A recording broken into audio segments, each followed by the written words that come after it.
So I want to kick this off just by introducing our guests. We've got Amy, CEO and co-founder of Bitwave. We've got King, CTO of Highnote, and we've got Dimitri, who's co-founder and president of Modern Treasury. Thank you so much for being us. I think just to frame the conversation, I'll kick it over to you guys to introduce your businesses in a second. But just to really frame the conversation, everyone knows the stablecoin headlines, floating around all about stablecoin. But what matters tonight is really the reality. How are businesses actually using stablecoins? What's working? What's breaking? And what advice would you give to others on the journey? So, together, this panel represents the full stack of the full fintech stack: compliance, cards, treasury, and payments infrastructure. Instead of digging into the why stablecoins, it's more about what works, what doesn't, and what's next. Each of our panelists brings a unique perspective, and we're making stablecoin payments real in production. So let's get into the stablecoin playbook. So maybe, Amy, I'll hand over to you to do a quick introduction on Bitwave, and then we can pass it down the line and get started. Thank you. Thank you so much for being here today. Bitwave, we're the leading digital asset accounting platform. And we really see our purview as helping businesses who are transacting in digital asset take care of all the tax tracking, bookkeeping, bill pay management, and accounting pieces that they are obligated to do. As a business, you have to track the money that's moving in and out of your business. So we take care of all of those accounting pieces. Okay, hi, my name is Ken. I'm CTO and co-founder of Highnote. So Highnote is a unified platform for payments. That means that we orchestrate all kind of payments for both issuance. We are a full program manager. We integrate with many issuance banks. And we also a full stack acquirer, meaning full stack for both direct integration with the network and with multiple banks as well. We also are a full stack credit processing engine. Means that we can offer credit programs for consumer, commercial programs. We manage the credit programs. We manage the spend. We have the full unified ledger for all the different stacks, which allows us to move money a lot easier between different stacks and kind of orchestrate the whole money movement. Dimitri? Hi, everyone. I'm Dimitri Dadiomov. I'm co-founder and president of Modern Treasury. We help companies, corporates, move money and keep track of it. So when you think about a corporate that has money movement at the core part of some product or service that they're offering, there's multiple payment processor, multiple payment rails, multiple banks, and we build software that helps connect to that and ledger it and integrate to that. And so stablecoins, which have a lot of benefits, also just add one more thing for a lot of our customers to think about. Yeah. So as I said, a unique perspective from everyone. I want to kick off with the kind of like the aha moment for all of you, because you've been building in different parts of the fintech ecosystem. But what really led you to stablecoin? What problem were you trying to solve? What were your customers asking for? And maybe I'll kick it off with Amy. So we have a longtime customer, Coinbase. Brian Armstrong actually made kind of a dictum. He said, we are going to use our own product. We're going to send all of our vendors payments on Base in USDC. And the accounting team, who we've been working with for a long time, was like, how are we going to do that? Because things like Bill.com and traditional tools that businesses are used to using for payment management, of course, had no idea about stablecoins. And if you think about it, you can't just as a business send money to some random vendor. You have a whole kind of set of internal processes and controls that you have to keep track of, whether it's W-9s and tax information to just expense accounts and whose account this is going to be reconciled against, to PO numbers and approvals. So there's a whole big process that needs to happen before a business can compliantly send a payment. And so we actually worked with them. When they were trying to send payments manually, it was taking them, they did a click count, 150 different clicks between going and gathering all those bits of information from all those disparate places. So we actually worked with them, got a lot of product feedback on what would really be needed from a business standpoint to enable them to send a payment compliantly. And we got their click count using Bitwave to track all of those other pieces, all those compliance and accounting pieces, down to 36. So we were really able to streamline, and we thought, hey, if Coinbase is doing this and needs stablecoin payments, they're leaders in the industry, everyone else is gonna get on board soon. Amazing. Ken, what about you? What was that? Well, the aha moment for me and my team will be cross-border payment. So this is Highnote orchestrating payments across the US and foreign countries. It's very important for them to be able to fund a card program, for example, to spend, right? It's the velocity of money movement is what create value for many ecosystems. And so if we are able to spend the car 24/7 with a pre-funded model with stablecoin that converts very quickly, that unlocks a ton of value, right? You can think of the front end of the curve, which is somebody is trying to fund the program. If they're sitting on a ton of money, they might as well fund the program, spend it, and make money off that. But if there's a weekend in which they cannot fund and spend, then you have a backlog, right? And that's not great for business that wants to move money quickly. And which is what Highnote enables, the ability to move money quickly. And we're always innovating on top of that.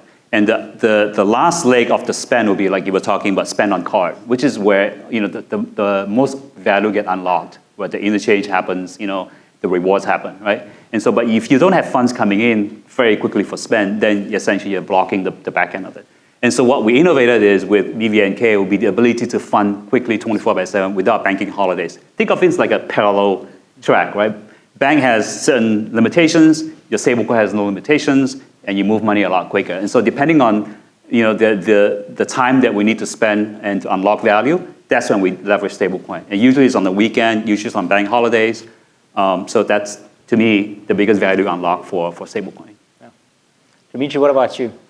Yeah, I don't know how to answer that question. I think the aha moment for me was actually like a long time ago when one of my friends from business school started a company to move money cross-border for students who are graduating, basically paying student loans in the U.S., even though they're working in, say, Mexico or something like that. And I remember, at the time it wasn't really stable coins. It was like 2015. It was basically just like buying crypto and selling at the same time and hoping that it didn't move at all. And there was there were some measures of performance by which this was definitely better than our kind of existing money movement system, but there's definitely a lot of infrastructure lacking at the time. And I sort of Modern Treasury ended up working with a lot of companies in the crypto space on the fiat side, but I was always kind of tracking it. And so I think I'm not sure that there's like an aha moment of like when I feel like like a lot of the elements of and BVNK has been a big part of this, but building the infrastructure around making this technology actually kind of work from an infrastructure perspective, from a liquidity perspective, from a acceptance perspective with a card and so on. So I think it was like a whole bunch of aha moments kind of along the way that I think we all probably in this room feel like there's a little bit of an inflection point moment this year of like, okay, it's actually now something that is a lot more usable, useful for larger kind of corporates, even though like technically speaking, you could make one payment 10 years ago, but it just wasn't quite there yet from an overall market and technology perspective. Yeah, super interesting. I think, I mean, Modern Treasury has been, integrating banks and obfuscating that complexity away for your customers, through that platform. But, approaching stablecoins and coming in, what has actually been harder than you thought? Coming to stablecoins, looking at the tech, looking at blockchains, integrating with them versus the banking world. What's actually been harder than you thought, like working with the technology? A couple of things. I mean, one is obviously acceptance by the customers, right? I mean, this is like the finance department, the treasury department of a company is not an early adopter of technology part of the company for good reason, right? Like they're scared of it. Sometimes they have mandates that like literally say you can't store funds in things that aren't sitting inside of banks. Sometimes those banks have to be like for the banks. It's very hard for those parts of the company to start innovating. So I think it takes a lot of like social proof and infrastructure and visibility for that. And then I think the other piece is that the ecosystem itself isn't as mature. So we found it hard for ourselves, even though we're not experts in a lot of this stuff. And that's true on the bank side too. We're kind of talking about something that we're not at the end of the day, like the core provider of. But because the system is not as mature, it's harder for us to answer questions around timings and payments and costs and things like that, even though we know what it looks like at a particular scale or a particular corridor, and then somebody comes to us and says like, well, I'm doing something different, and we kind of have to go back and talk to whoever we're working with on the other side. And so we found it harder for ourselves to sort of know the answer because it's just a very fast-moving and fast-developing ecosystem, which is, on the bank side, it's been the same for 100 years, so we know exactly how to answer that question. Exactly. Ken, maybe a question for you. Yeah. You've had, you launch and run global card programs for global customers, and you've identified this use case where pre-fund, car spend balances using stablecoins. But what does early traction look like as you've rolled this out to your customers and and the programs that you manage? Yeah, we're beginning to see early traction in customer adoption fairly quickly, I would say. And oftentimes it's about what else can you do faster, right? And stablecoins to me is like the biggest, fastest rail ever to be invented today. And the adoptions across multiple domains, I would say payments for businesses, right? Pre-funding for expense management, and AP and AR payments is a pretty big one. And follow on by, I would say, weekend payments that somebody just have to get paid, right? And so to me, the adoption is going to continue to grow. I have no doubt about that. I feel like Highnote is kind of built for that kind of a purpose, which is multiple rails. I look at stablecoins being as a fast rail right now for an orchestrated money movement across the board, but think of it as being like a one leg of the rail. And it can be flopped into any step along the way. Right? Highnote is a system of record for many of our customers for both issuance. So think of a use case in which we can acquire funds, issue a card instantly, make the card available for spend, for AP, or make the card available to be backed by a wallet, which is in your case a stablecoin wallet, right? All the stuff can be orchestrated by Highnote pretty easily because we control, like I said, all the stacks necessary to making this seamless. And so stablecoin will, to me, expedite all of this, and the customers are beginning to see that. Yeah. And Amy, I mean, for you, you work with a lot of CFOs and finance departments and that. Like, how have CFOs and your customers and consumers really reacted to introducing stablecoins into the offering that you offer, and what have their feedback been as they? So at first people are always a little hesitant of anything new, right? That's natural, that's normal. But once we really walk them through the efficiencies that can be gained with stablecoin payments, and we see a lot of folks moving away from Bill.com to stablecoin payments, because Bill.com, I don't know if there's anyone from Bill.com here. As I'm going to say something mean. Most of their revenue, the majority, 65%, comes from float, from them holding your money and keeping it, and fees on Forex. It's not a SaaS company, but SaaS revenue is not their main business. And that's crazy. That's your money. That should be your interest in your float that you're getting. So once you really walk them through the benefits that they can gain from stablecoin payments, they're willing to give it a try. And then it's just showing them that all the kind of safety checks along the way are still there. So in Bitwave, we've automated a penny test process because digital asset wallet addresses can be confusing or a little overwhelming for someone who's not used to the space. And honestly, in businesses, it's pretty easy for them to start adding a lot of wallets and keeping track of them. And so we have a whole system for a penny test and for your vendors to verify their addresses so that they really feel confident that this is the right account. If you're thinking of it as a bank account, a stablecoin account, this is the right account. The bill is going to go to, they're going to receive it, and they have some confidence in it.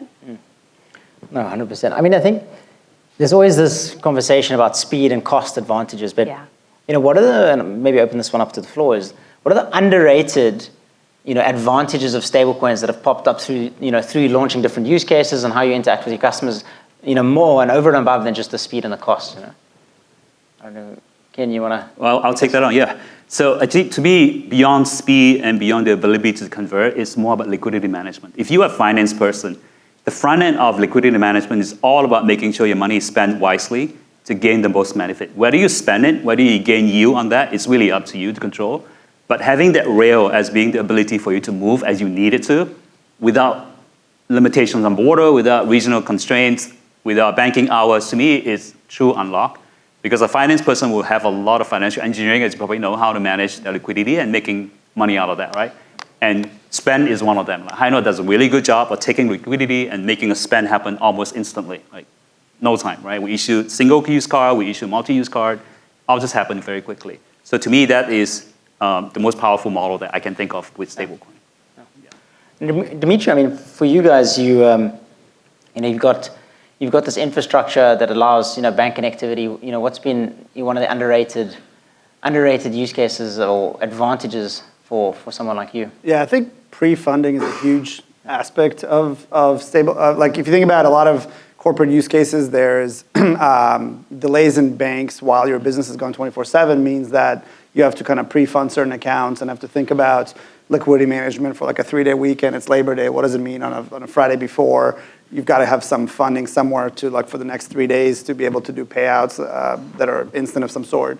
And those types of issues always sort of come up, and they're pervasive across the landscape just because of delays in bank kind of world. Mm-hmm. So I think that element, whether it's internal or external, is a really big one.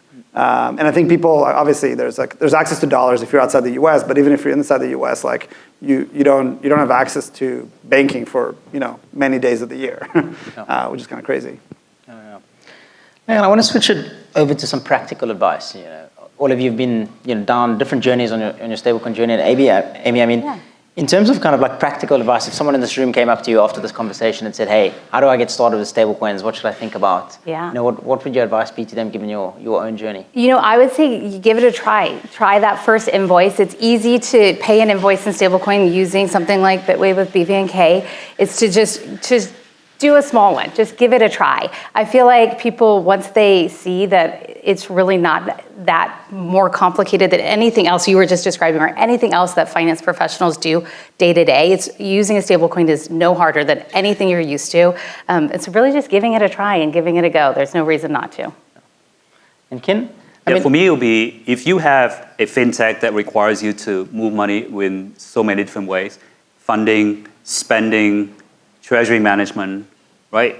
Having a stable coin as part of your rail, just one of the rail, like just pick a rail that you think will benefit the most within the ecosystem, like Highnote was talking about, right? Just fund it, spend it, and then move to your treasury. Like that whole, pick a rail and then start with that. And then make sure that people are onboarded from a treasury perspective, product perspective, development, and partner with somebody like Highnote or BVNK to help you orchestrate all this money movement. And that single rail will unlock a ton of value, and you continue to unlock value by the next rail, right? To me, that's the way to approach it. Dimitri, I mean, you speak to a lot of banks, partners and that sort of thing. What would your advice be to some of your customers, wanting to get started or someone new to the space? Yeah, I mean, I definitely agree with like just try it, but I think the asterisk on just try it in the corporate environment is like get the team together that's gonna be affected by it like early. So, it's like engineers are going to be involved with it, finance people are going to be involved with it, maybe treasury, maybe accounting, et cetera. Like you want them to also understand like what's happening, and then you can scale up really quickly if you do that. But like otherwise, you sort of have this, I don't know, how does customer service sees a bad payment? Where do they go look it up? How do they talk to finance? They can't, close the books, whatever it might be. So it just, what's like the team that's really affected by how these payments are pervasive throughout the company. So I think one of the things we always find out is like, there's usually like this payments PM or some kind of role like that that's like super cross-functional because everybody comes and bugs them all over the company about like whatever happened to the one payment that didn't go well. So I would say like get the team that is going to be affected by this together just so they all understand what's happening. Yeah. I mean, I think in our own business we see, I mean, there's a fire hose of information coming at you. Stablecoins is a panacea for most use case, can solve the world's problems in payments, basically. But at the end of the day, the advice we give is really, pick a use case, understand that use case, get going, get started, get the right team on it. And I think that's definitely the right way to go. Well, that's it for this evening. Hope you guys have a good evening, and thank you so much to the panelists for this great discussion.